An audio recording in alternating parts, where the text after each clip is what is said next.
পশ্চিমবঙ্গের পুলিশকে মমতা বন্দ্যোপাধ্যায় এবং তার দলবল সেখান থেকেও বাজে অবস্থায় পৌঁছে দিয়েছে। সেদিন আমি সেই কথা বলেছিলাম, আজও সেই কথা বলছি। এই বক্তব্য মহিলাদের বিরুদ্ধে নয়, এই বক্তব্য পুলিশের বিরুদ্ধে।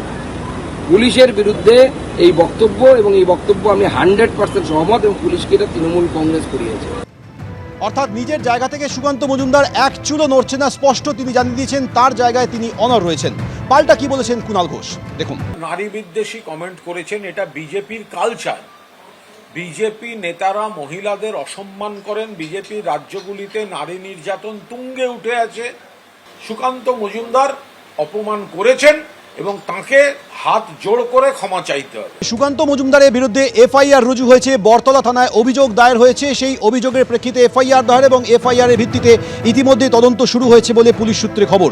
অনুব্রতর কুকথার পাল্টা এবার তৃণমূলের হাতিয়ার সুকান্তর মন্তব্য। রাজ্যের আইন শৃঙ্খলা পরিস্থিতি নিয়ে সুকান্ত মজুমদারের মন্তব্যে বিতর্ক তৈরি হয়। সেই বিতর্কের প্রেক্ষিতে বরতলা থানায় তার বিরুদ্ধে এফআইআর দায়ের হয়। আইন শৃঙ্খলা পরিস্থিতির সঙ্গে যৌনকর্মীদের তুলনা করেছেন সুকান্ত।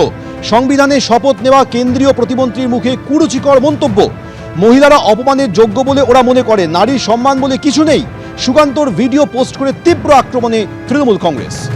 রাজ্যের আইন শৃঙ্খলা নিয়ে সুকান্ত মজুমদারের এই মন্তব্যের প্রেক্ষিতে বিতর্ক তৈরি হয়। বরতলা থানায় এফআইআর দায়ের হয়েছে। কড়া সমালোচনা শাসক দল তৃণমূল কংগ্রেস। আর যেভাবে ইরান এবং ইসরায়েলের মধ্যে যুদ্ধ চলছে, তার জেরে এরাজ্যে নদিয়ার বেশ কয়েকটি পরিবার তারা আতঙ্কের মধ্যে রয়েছেন। তার কারণ একদিকে শান্তিপুর, অন্যদিকে তেহট্টের ছবি আপনাদের সামনে রাখবো। শান্তিপুরের 3 যুবক তারা আটকে রয়েছেন ইরানে সেনার কাজ করেন শান্তিপুরের এই 3 যুবক। আর অন্যদিকে ইসরায়েলে আটকে পড়েছেন বেশ কয়েকজন তেহট্টের বাসিন্দা, শ্রমিক হিসেবে যারা কাজে গেছিলেন সেখানে। শান্তিপুরের 3 যুবক যুদ্ধের জেরে বাতিল হয়েছে বিমানের টিকিট, যার ফলে ইরানে আটকে রয়েছেন শান্তিপুরের 3 জন। 7 দিন আগে শেষবার ফোনে কথা হয়েছিল, তারপর থেকে আর কোনোভাবেই যোগাযোগ করতে পারেনি তাদের পরিবার।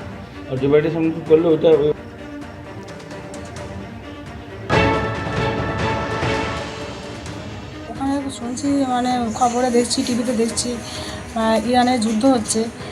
এবার মানে ওখানে মানে এত পরিমাণ যুদ্ধ হচ্ছে, মানে যোগাযোগ তো করতেই পারছি না। মানে ফোনের অপেক্ষায় আছি, মানে কখন ফোন করবে, কথা হচ্ছে না, যোগাযোগ পাচ্ছি না।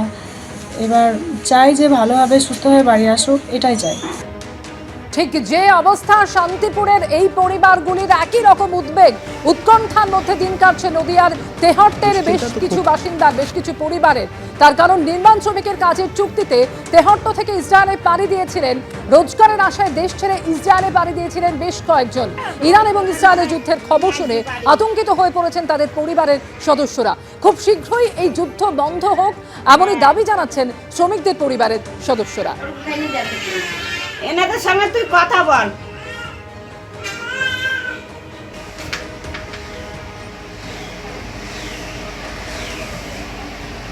দুশ্চিন্তা তো খুব